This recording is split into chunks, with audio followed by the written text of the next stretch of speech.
Laurie Dobson, Creative Idiosyncracy, Part 3. Today is August 18th, 2020.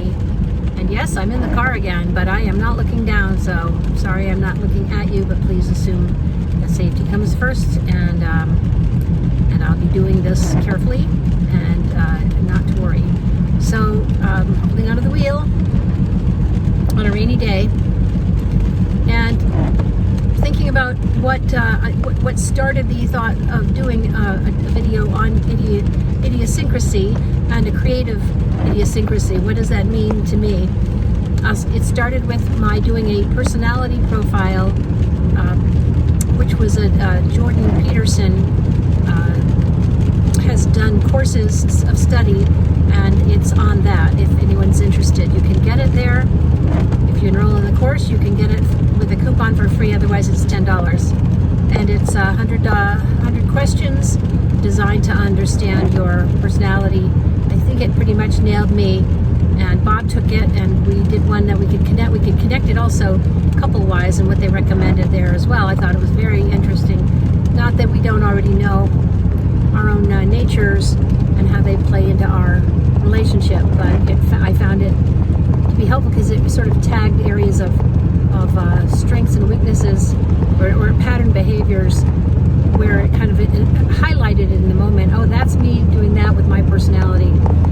And I found that mine is, there are 5 major markers for the personality in these tests.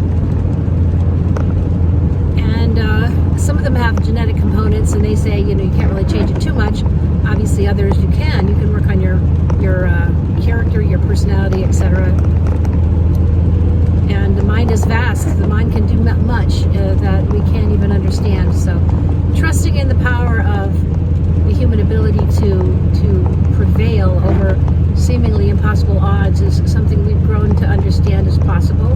Heroic persons have done so much to help us, and people working on themselves, creating a path of integrity and making ethical decisions, as Peterson said, shapes the future of the world. It's a predictor for how we can do as a species.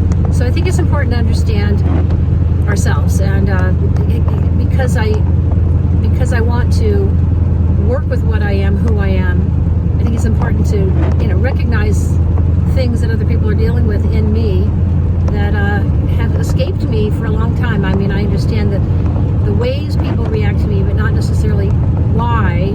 And even though I know why they're reacting, do I really understand the exact thing that triggers them? And can I really take responsibility for it?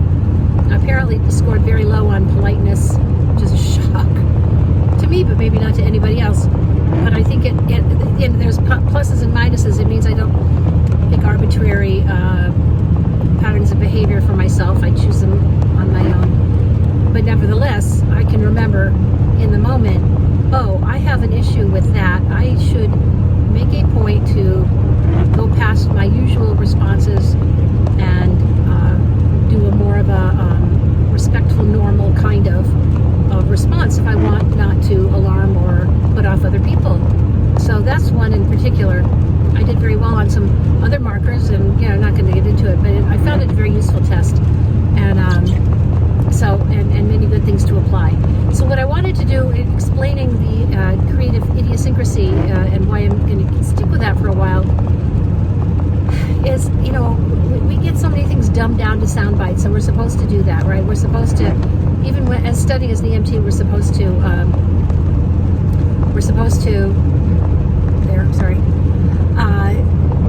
talk in a language people can understand, calm, sort of course, but also not too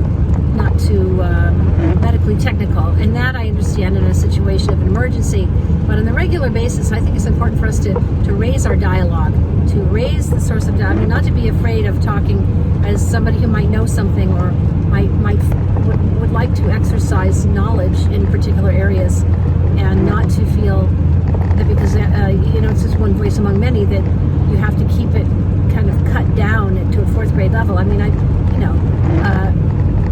a la Donald Trump, and while some people might find reassurance with that, and some might also, contrarily, might find a kind of a humor in people using big stuffy language. It's always come naturally to me to use 3 or 4 syllables.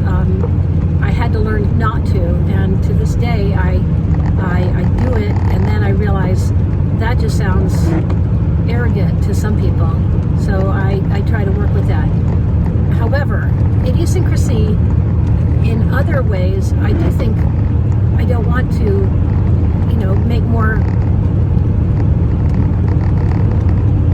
dull it down, control it, kind of calm it down. I want to shine in certain ways, and I think that part of the reason I do that as an older child was that I was supposed to be, the responsible one, and I was supposed to make sure that everybody got an equal amount of everything, and everything was fair, and I didn't, put myself out there at the expense of others, others and other younger sisters. I think I kind of automatically controlled my shine, or my power, my ambition, this and that, to be less egregious or out there to make anybody else feel less than by my being more than.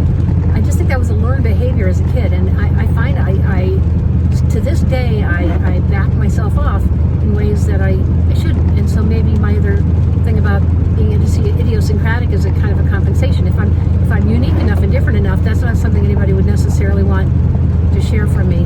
I don't know. At any rate, my point being, and I'm diverging from that, is to be creatively idiosyncratic to me means I can be creative with my unique ways of expressing myself. Whatever it is, however I got here, whether it was from childhood or other faults of mine that have created a situation that I find myself as different than. It's not something necessarily to glorify and defend. It is, however, something I need to not only accept but find a way to work with, and work with really in a loving and helpful way to myself. Because at this point, I'm finally, at long last, giving myself a chance to be the creative person I've always wished to be, in the realms I've wished to be in, and not in just the ones that I've found myself in, like landscaping, which I love, and I was able to get permission to do, but never really thought that was my path. It just kind of became a path among many, along with antiquing, along with BMT, along with running for office, and being a journalist and that sort of thing. But what I always wanted to be was an artist, and I found an art component to my life, and a writer, and I haven't yet done enough of that, because I haven't felt like it's time yet to sit down and stop my life in order to write.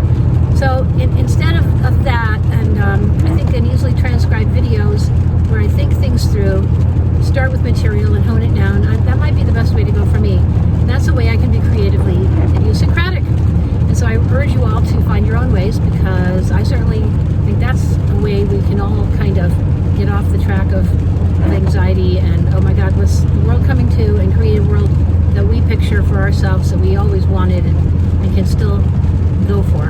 And that's where I'm at, and at this moment, and I would love some feedback. You guys feel free to do so. Talk to me. All right. Take care. Have a great day.